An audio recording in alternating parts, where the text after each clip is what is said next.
Hello, welcome to the American Business Podcast. I'm Kevin Deveji, your host. Today, I welcome you to our episode 43, Season 2.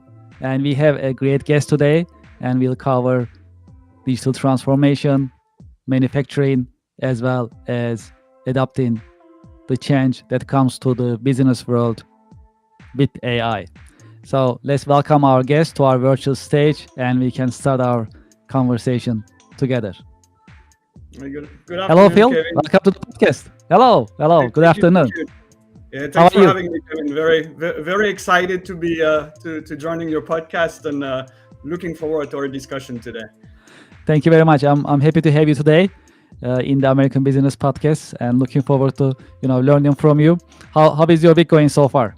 It's been an exciting week. Actually, I'm just back from a training at one of the manufacturers we represent. I was pretty intense, learning about lots of new products around manufacturing, right? Components and sensor used for that. So I hope to share a little bit about it during the podcast today. How Yeah, was your week, Kevin? I'm I happy hope to as hear that. exciting as mine. I'm glad you asked, Phil. It was a great week.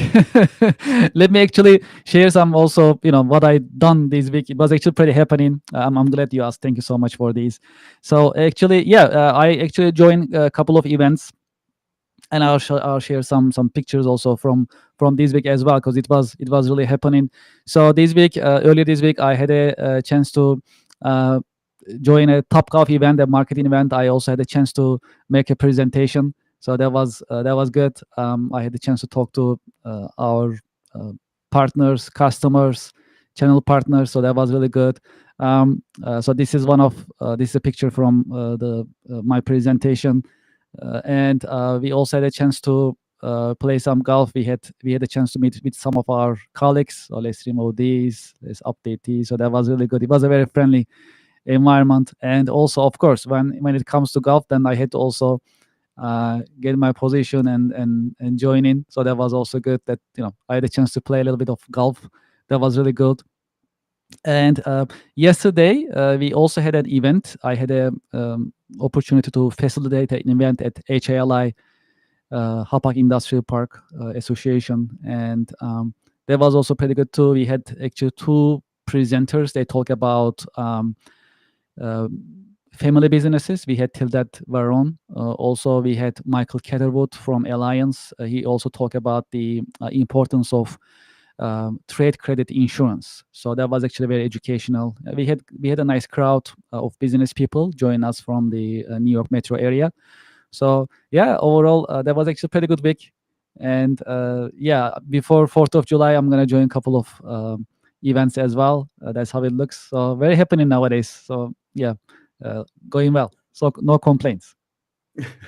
Fun and busy times, right? Yes, that's great. So yeah, there is 4th of July coming up, so that's gonna be also great. So looking forward to it. Sounds good. I think we can get started. We have a good list of subjects that we're gonna cover together. As a start, would you please introduce yourself and your organization to our audience and to our listeners? Absolutely, Kevin.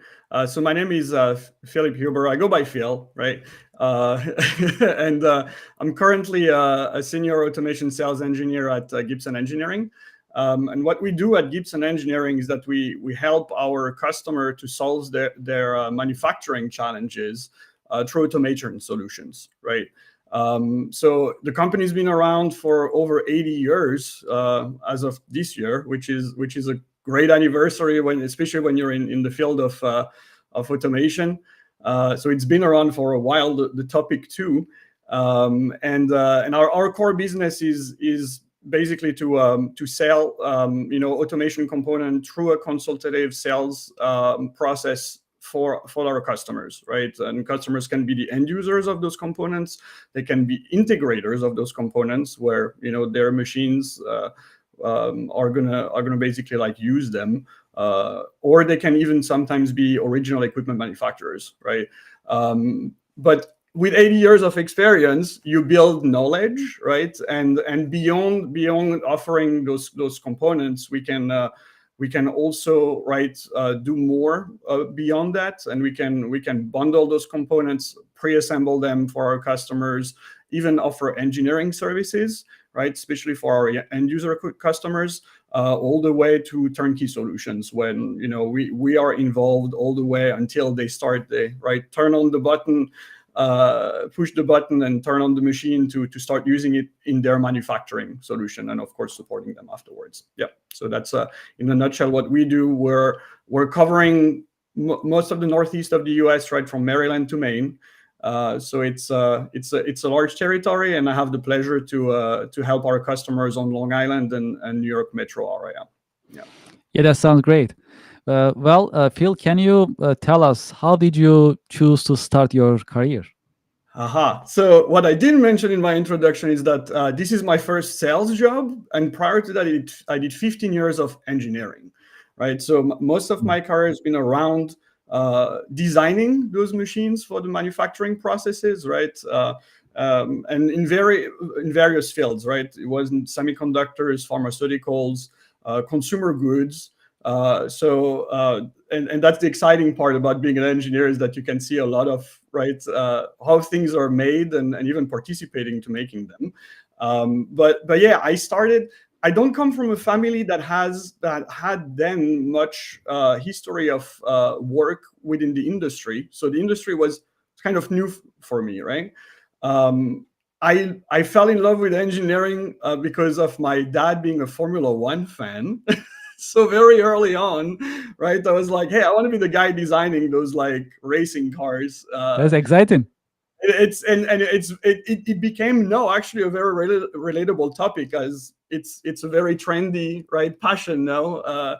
Everybody heard about it in a way or another.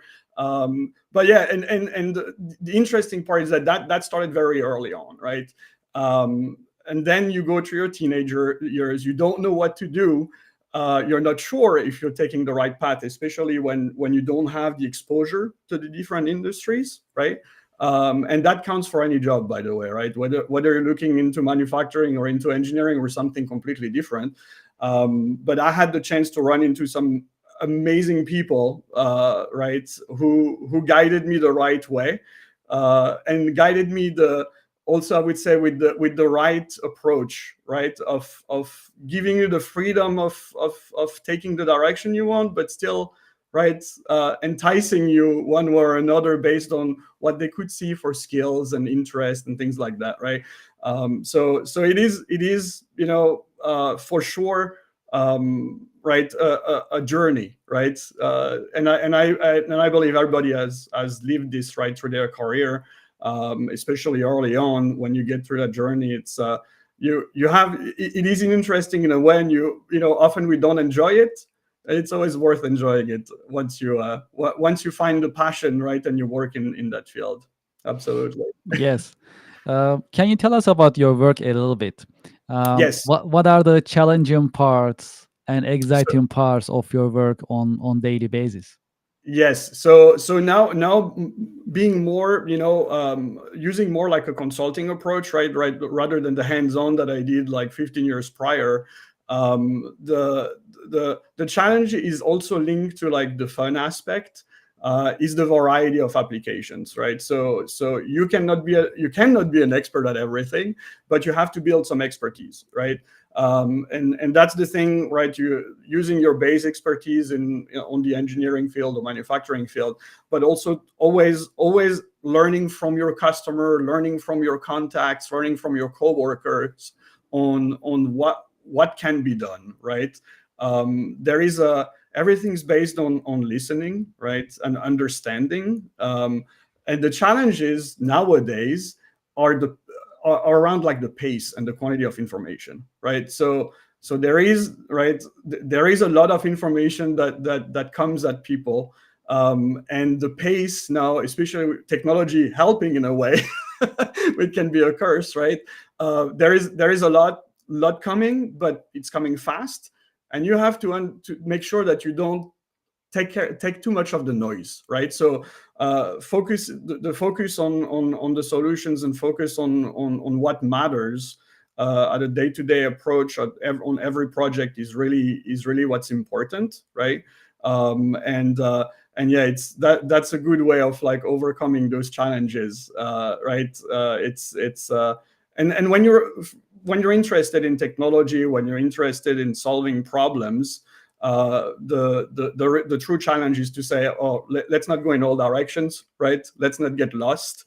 So focusing is becoming a big part of, right, not only the current job that I'm doing, but of every engineers nowadays, to make sure that, right, you deliver what matters, and you deliver what solves the problem that's been presented to you, right? So yep. Yeah, that sounds good. Well, let's talk about manufacturing a little bit, to be more precise about the US manufacturing. Yes. So, US manufacturing is very important for the economy, and you are very close to US manufacturers. And I have special interest in US manufacturing as well myself. And you work with manufacturers very closely, pretty much on daily basis, because Yes. of your job, your profession, as well as your passion to assist manufacturers on daily basis. So, having said that, how do you see the state of US manufacturing in general, and what type of challenges and opportunities you see Mhm. they have? Yeah, so it's well and alive, right? And I think we don't say it enough, how lively that the manufacturing is in the US, and that's what makes it really exciting. Yes, there are challenges, and they're impacted at different levels, right? A lot of us know about like the geopolitical impacts, right? Of all of that. But on a day-to-day challenge at the manufacturer level, there's some trends and keys that are like beyond like the external influence, and it's not always demand, right? It's a lot about resource, but when people mention resource, they mention skills. I call it expertise, and not only is it a challenge, but it's also a risk, right? When you leave a lot of, over the years, and that's the result of like we're talking 40 years of, right, the way that the economy has been guided, and on a global level, the some area in the world have this developed expertise, which is great, and even the US on the US manufacturing continues to develop their own expertise, but you're also losing other type of expertise. The risk is that loss of certain type of expertise because the parts are not made around here anymore, right? But in other part of the world. So you have that is a challenge, because you would run like things like reshoring, topics like innovation, right? You're gonna run into those projects and say like, oh yeah, right, how did we do that, or how can we solve that problem? Oh, it's something that someone should know how to do this, right? And then you realize that it's not, those type of parts are not made in the US anymore. And the struggle is not to get the part, right? Yes, you can always say they're right, like logistically, you have the challenges like we had like with COVID or even after, but it's more about the expertise. Who has the knowledge about it? How long are you gonna look around for the knowledge? Because this is really like the time saver and the value creator, right? But on the other hand, what I'm seeing, especially locally, it's a lot of innovation, right? A business really thriving on value creation, right? And innovation, and this is great to see that, like as technology evolve, as our world evolves, and there are other, right, like type of products needed, or type of lifestyle that require, right, like different products or different problems to help society. We are in the US like up to the challenge and building up this new knowledge that's needed. And that's something that, right, when we talk industry, manufacturing, yes, you have the product, that's the end result of the manufacturing, but key to a good product, key to the right product, is the expertise, the knowledge into it. And it's great to see that, right, like still very active, but it's also great to see that our local schools, local companies, there are lots of efforts made to keep up with those skills, even maintain certain level of skill set that are needed to, to back on this innovation capability. And so yeah, I have a positive outlook. You're always going to have challenges, right, of any sorts. But it seems that to me, like the U.S. manufacturing is up to that challenge, and well, they will succeed. They will. It's all about like keeping up with the enthusiasm, right, with the goal. So I'm a very positive person from that perspective on the outlook of the manufacturing. Yes. Yeah, this is actually important that you mentioned. So when we talk about challenges, there are also opportunities, and I'm glad that you Yes. mentioned that. And also to your point, absolutely, the American manufacturing is live, active, growing, and for the next generation professionals, it's actually more attractive than before. That is something that I closely support and be active in terms of promoting U.S. manufacturing, especially to the next generation. And I'm glad that we are sharing this in this podcast, because this is the American business podcast for the next generation, and that's a great opportunity to promote American manufacturing and talk about this to next generation. Actually, the American manufacturing is important. The work environments are much better than before, and they can really build a great career. A couple of weeks ago, I had a chance to actually host Robert Kaufner from the Designtronics Inc. And we talk about the similar subjects in terms of promoting manufacturing as a career path to next generation workforce. And this is a great opportunity that I'm happy to talk about this with you. So that's great that we are also putting it out there and sharing it with our audience. Okay, well, I like to shift our conversation towards AI a little bit. So AI is a popular subject that we talk about is on weekly basis, and every week I learn something new myself, and then we share some ideas, and we read in news about different developments coming up. So let's talk about as a start. Let's talk about AI and impact of AI from the manufacturing point of view. So how do you see the AI is changing American manufacturers and businesses in general? Are Mhm. they adopting AI based on your professional observation, and what type of change that you are observing in manufacturing ecosystem with AI? Yeah. So you have, right, like, and AI is a vast subject It because is of the many applications, right? true. On the business process level, right? And you know certainly more than I do on the business process level. There is adoption, right? And it's a natural, I would say, a natural add to the toolbox, right? When you have already ERP systems, planning systems, right, and such. And I heard mention excellent examples of that in previous podcasts with your previous guests. I'm going to focus more on like the manufacturing part, right? Let's do that. Sounds good. And I know Robert touched base, right? Like there was Yes. like some mention of it, like with robotics, right? Yes. And I've Yeah. seen excellent demonstrations of that, right, at the partner training that I just went to this week. Mhm. Um, the and it really brings in all different aspects of AI, right? Because as we say, it's a vast subject, but even agentic and generative AIs are used right now on manufacturing level, um, especially when you want to do diagnostics on your hardware, diagnostics of your production line. You have the ability now, right? You always had, let's say, you always had the availability to take some kind of data from the sensors, from the various hardware that you have, right? It used to be a very cumbersome, work. You needed to have like special, either in-house specialist, or like, ask for like a third party that will draft a humongous project, right? And I mean, it's the commitment. You still need the commitment, but the commitments was always like very large, right? Now with those tools, now you start to have access to creating your own dashboard, and you don't need to be a programmer anymore, right? It's literally prompting, right? True. Like, hey, I know I have like those on my line right now. I have the 6 sensors monitoring the boxes and all kind of things, right, on the conveyors.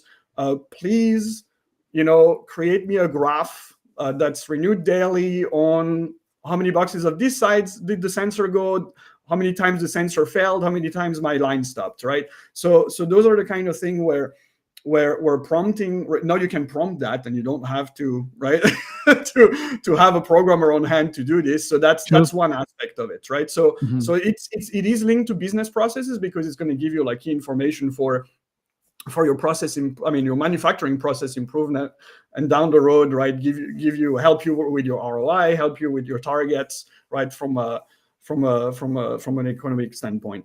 Now, the other types of developments around it is also deployment of the solutions, right? So when you have like complex solutions, like you want to do advanced inspection with cameras, for example, same, right? Like it used to be, oh, I need an engineer for a week to prepare all of this.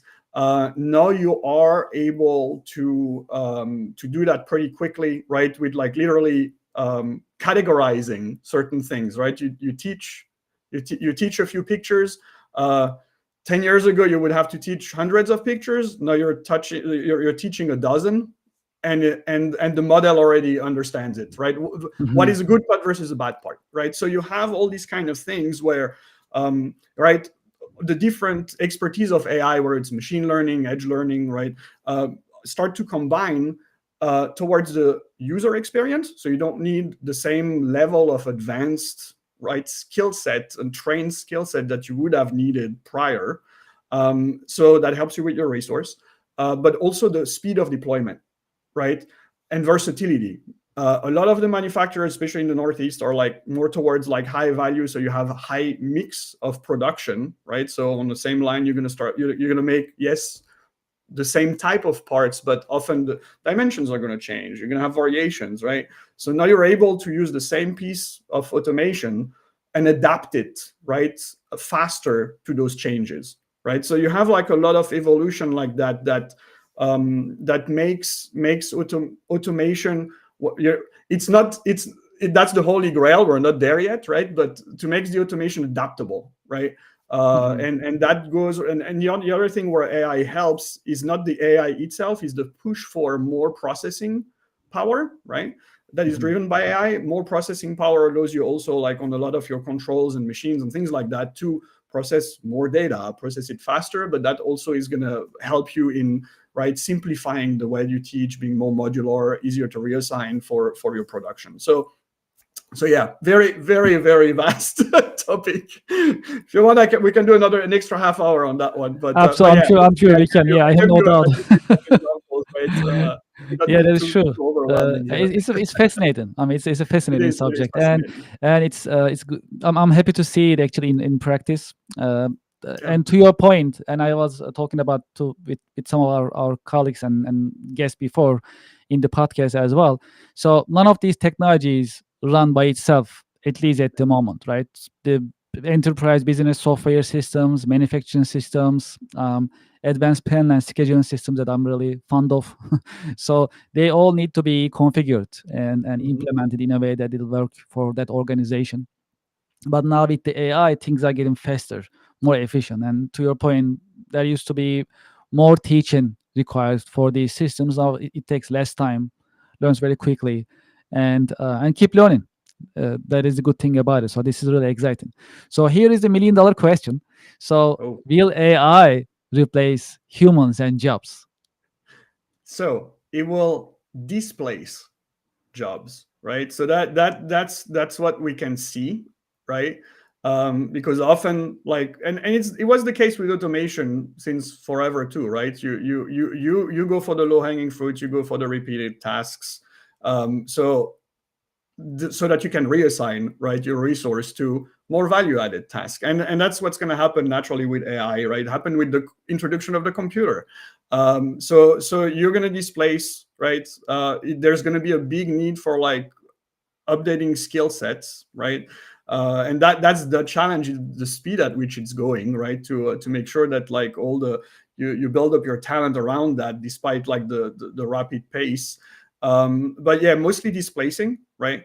And enhancing jobs, right? The especially in manufacturing, right? At engineer levels, it's already happening. Technician levels, and a couple of the examples I was giving before, this is really right at technician level where now you enhance, and instead of like right, like exhausting your brain power towards how am I program these things, you can really focus on solving the solution, right? Like what am I trying to do with this piece of automation, this component, and you can leverage the most out of it because you have to focus on right the end result, rather than like how am I going to tie it up or cable it and all those other challenges, right? So that's really the direction I see it going.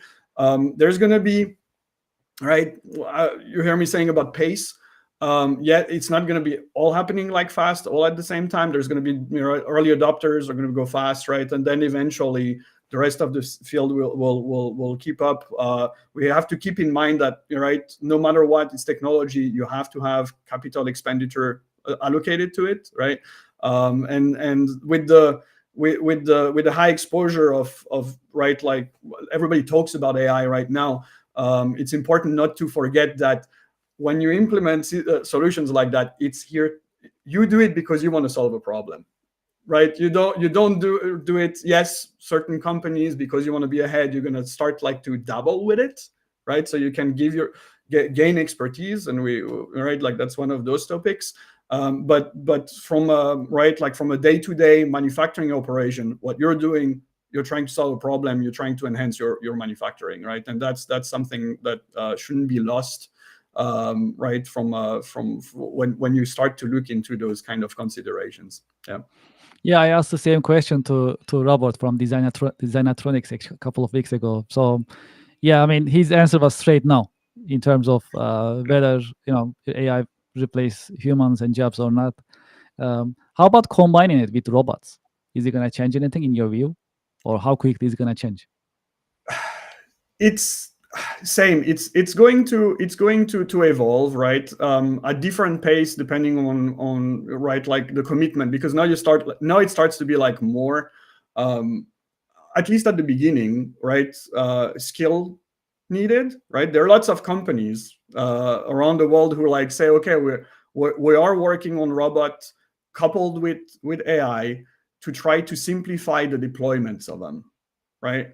And then you're gonna, right, and same, you're gonna go for like the things that are obvious, right? So you are going to displace jobs. One example I can think of is like food preparation, right? Where or you're gonna make certain type of automation much more affordable, accessible, and flexible, right? Because if I stay on the food prep, yes, I can automate right now food prep, right? I'm going to give you a machine the size of my office that is only going to process the carrots, and you're going to have to pay a lot of money, right, for that one, and you better process a lot of carrots, right?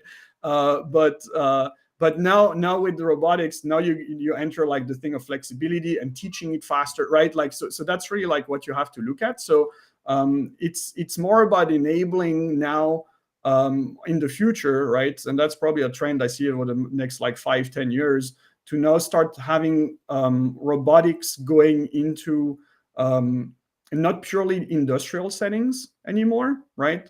And enabling also smaller organizations to have automated processes, right? And again, it's all about flexibility. And this way you can, it's easier to manage your resource, it's easier to reallocate your resource, and to have them like focusing really on what makes the value of your company, right? So that's how I'm seeing also that field progressing right now. Mm-hmm. Yeah, that's very exciting. And I believe it was last week. No, the week before last week. Actually, we had a conversation with some of the experts in HR and staffing, and they mentioned that some of the organizations, they are updating their organization charts, and they are putting AI agents, AI employees into the organization chart. So there is Kevin, there is Phil, there is John Simmet. and there is the AI agent Jennifer, and then David, and so on.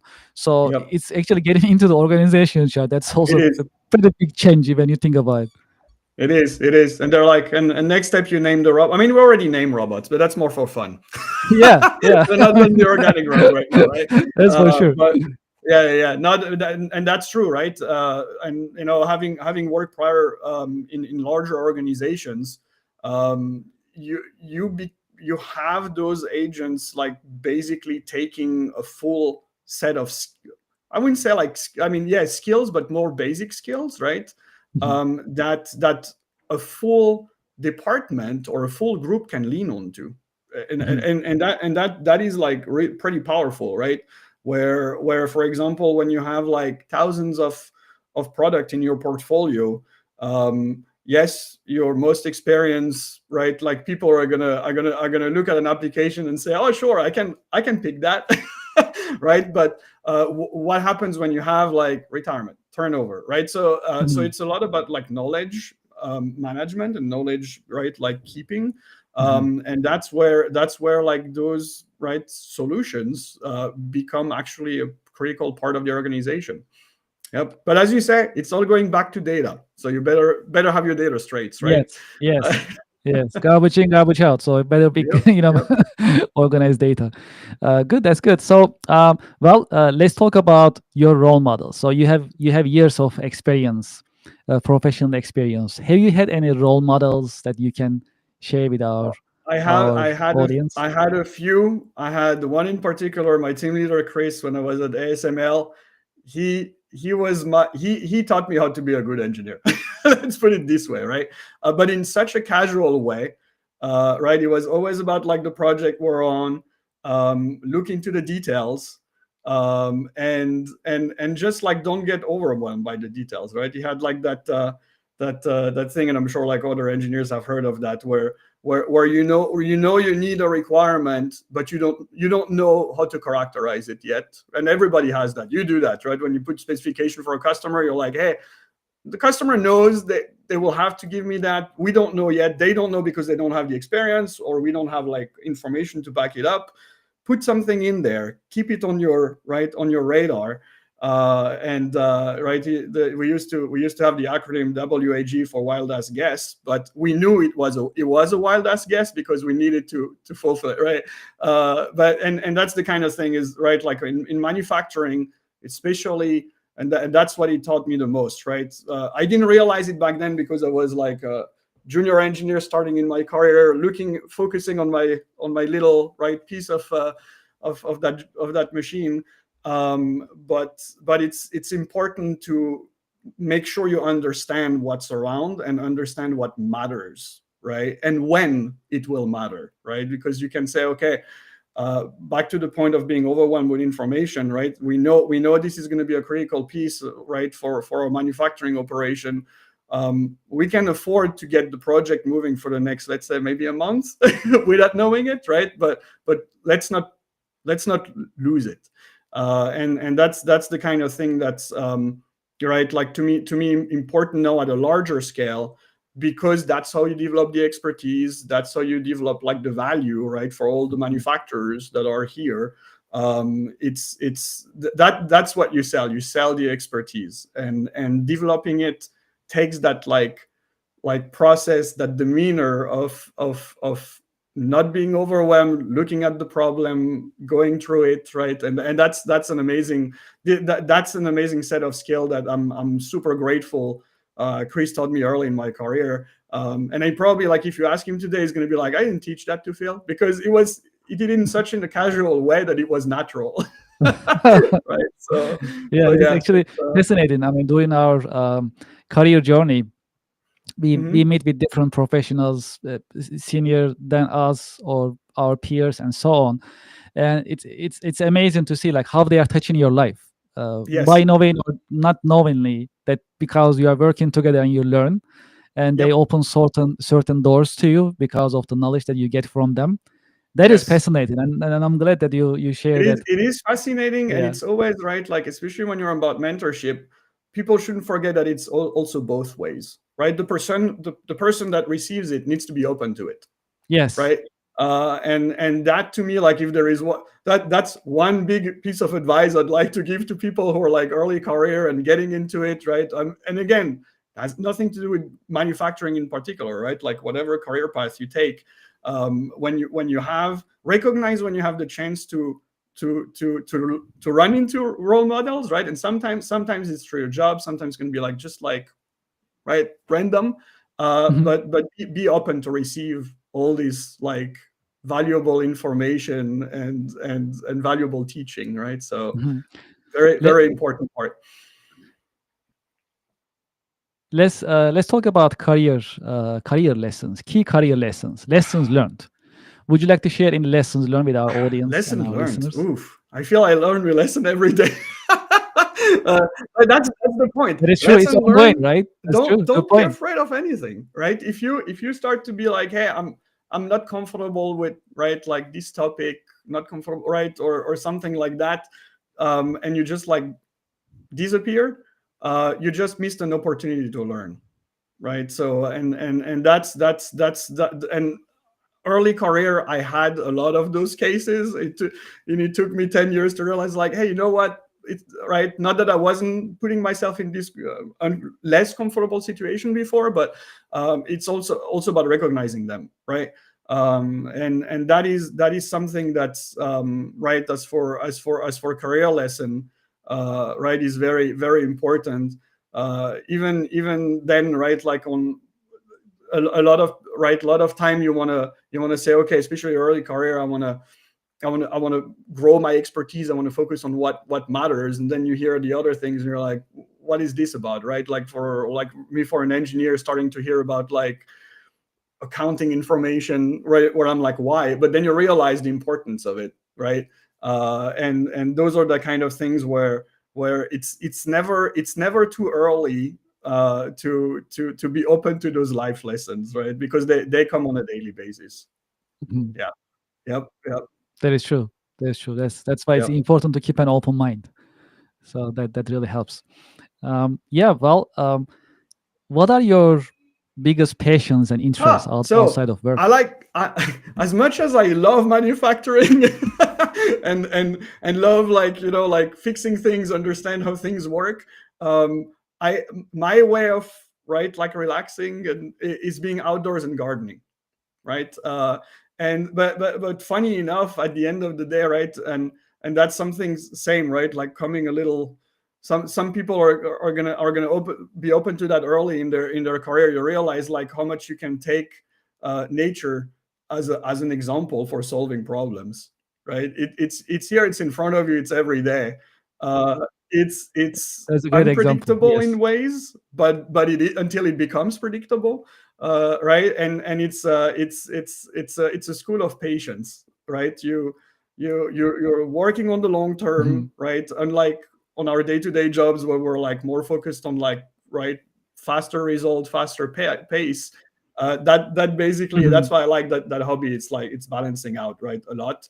And another big hobby that's a more recent one. As I was looking for being more involved with the community, I got the opportunity, and I'm very grateful about that, to be part of a charitable organization called Open Door Exchange, and we're a furniture bank on Long Island, and basically the idea is right, we can pick furniture from people, right, like you and me, who are like, if I don't want my kitchen table anymore, or I'm moving out, and I don't know what to do with it, and it's in a good shape, right, we can take that, we put it in our warehouse, and we have people from all kind of like experience in life and experience and run of life that are referred to us, and can come and get this furniture for free,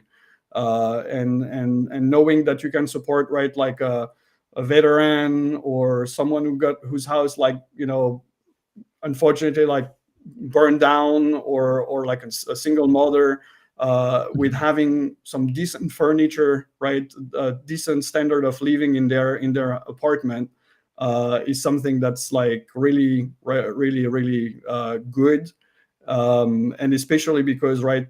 we're on Long Island, so you know that you impact the community both ways, right?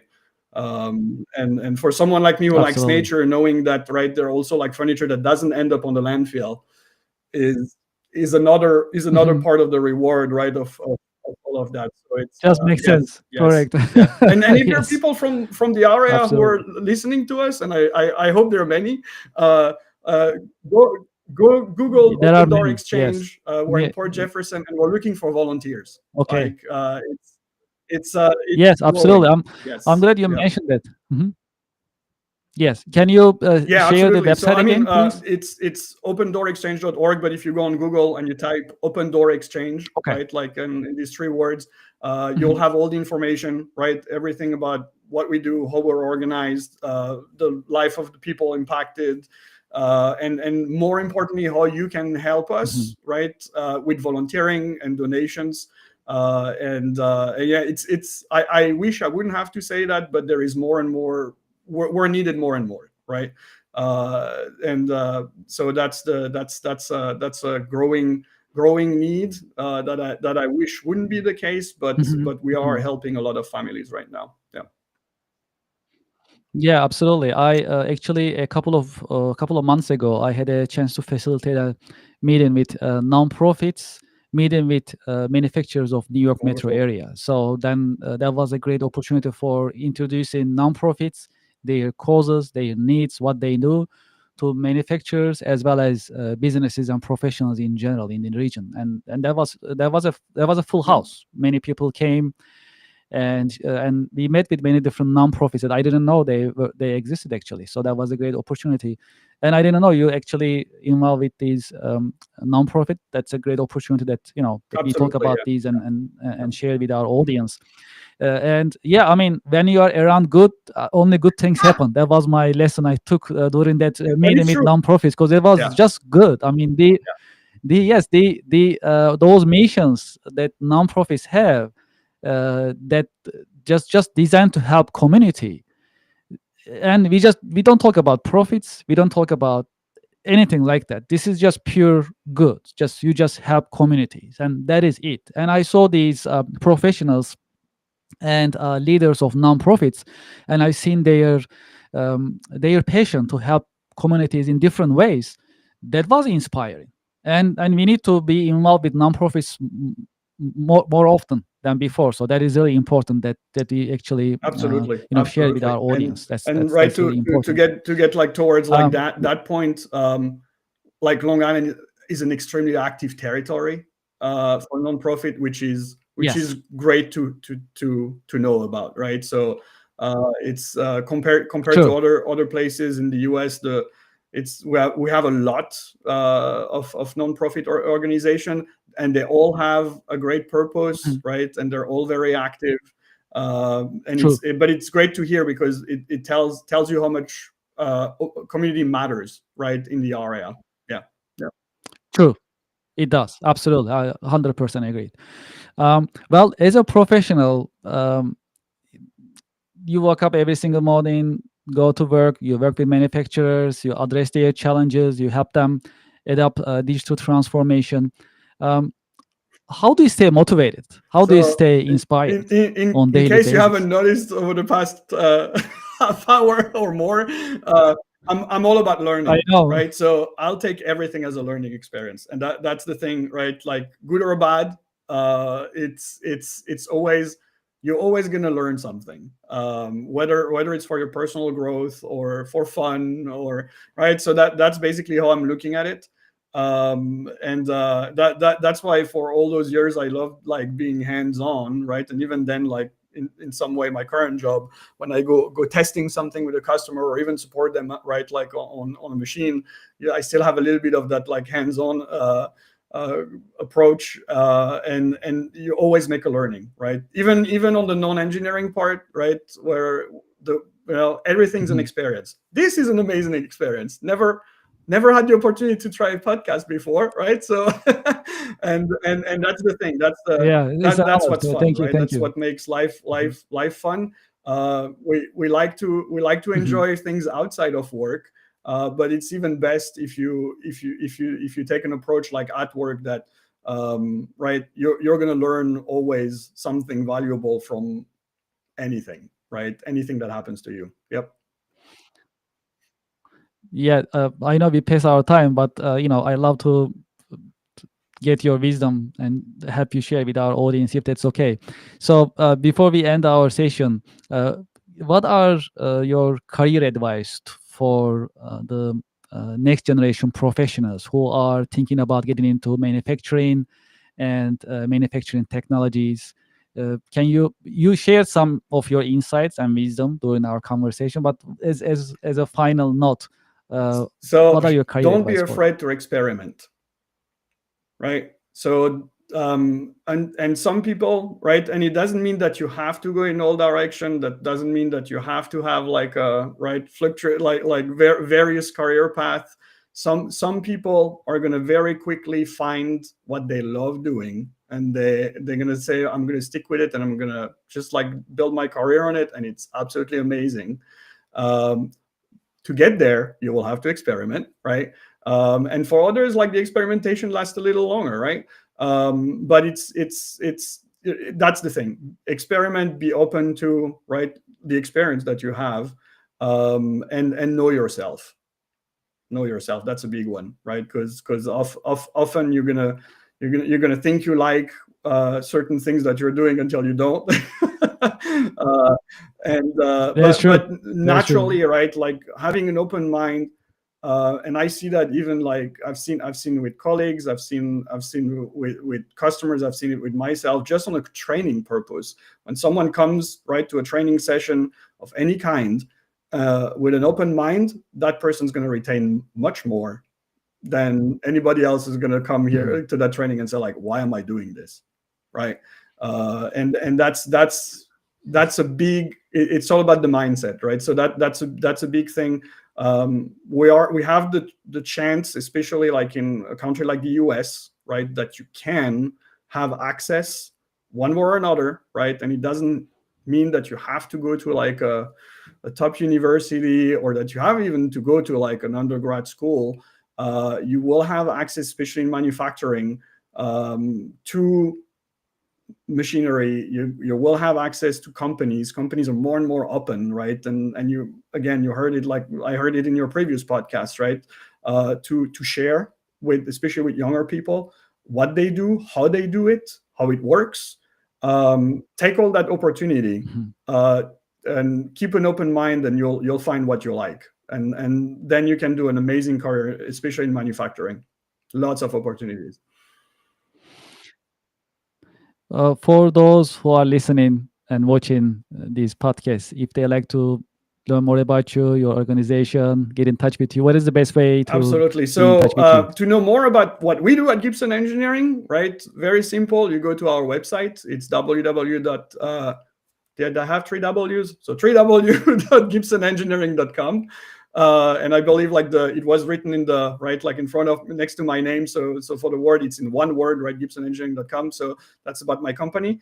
And myself, you can reach out to me on LinkedIn, right? Same, my full name, Philip Huber. You look for me on LinkedIn. I'll be more than happy to connect with you and discuss about everything, including gardening. So. That's great. Phil, thank you so much. I know we passed our time, but it was a great conversation. Thank you for being with us in your busy schedule, and thank you for sharing Absolutely. Thank you, your wisdom Kevin. with us. Thank you very Amazing much. initiative. It was an honor to be part of it, and you will be doing well, and I hope that your listeners like will all like take that great path into a career into manufacturing. Thank you. Thank you very much. Pleasure is all mine, and I wish you a great weekend and All a right, great you too. 4th of Thank you July very coming much. up. Bye bye. Thank you very much. Bye now.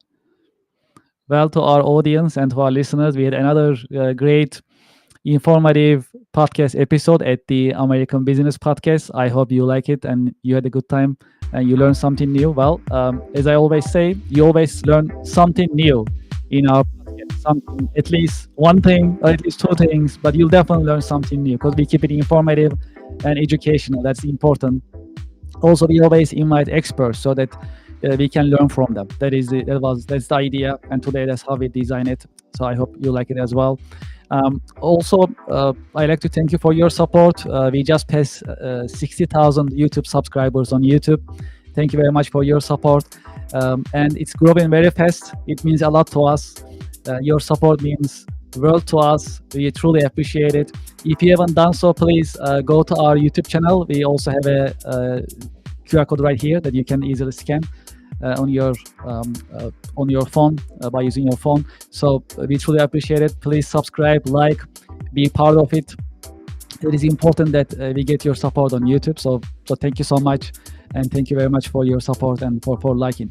Would you like to be a guest in our podcast? Do you know someone who likes to be a guest? You can send us an email, americanbusinesspodcast@gmail.com. We keep an open mind. Please reach out to us. Every single profession has a wisdom, and if you like to put it out there, share it with our other professionals, with the next generation, you can just send us an email, americanbusinesspodcast@gmail.com. We are also open for any feedback that you like to share. What do you think about this podcast overall?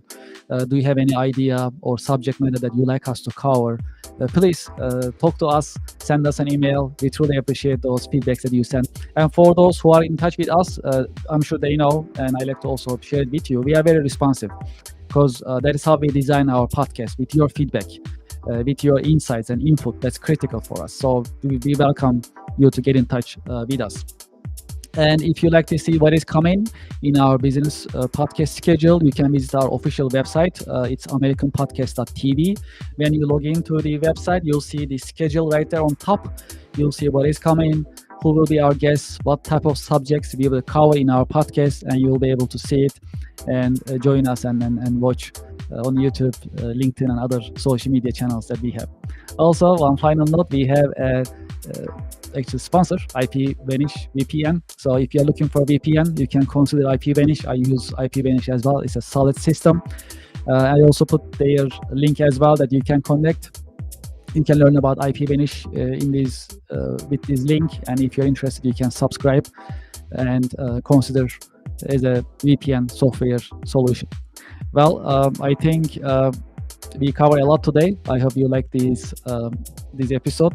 So I'd like to thank you for your time and thank you for your interest. Looking forward to having you in the coming American Business Podcast episodes. Thank you very much and have a great weekend.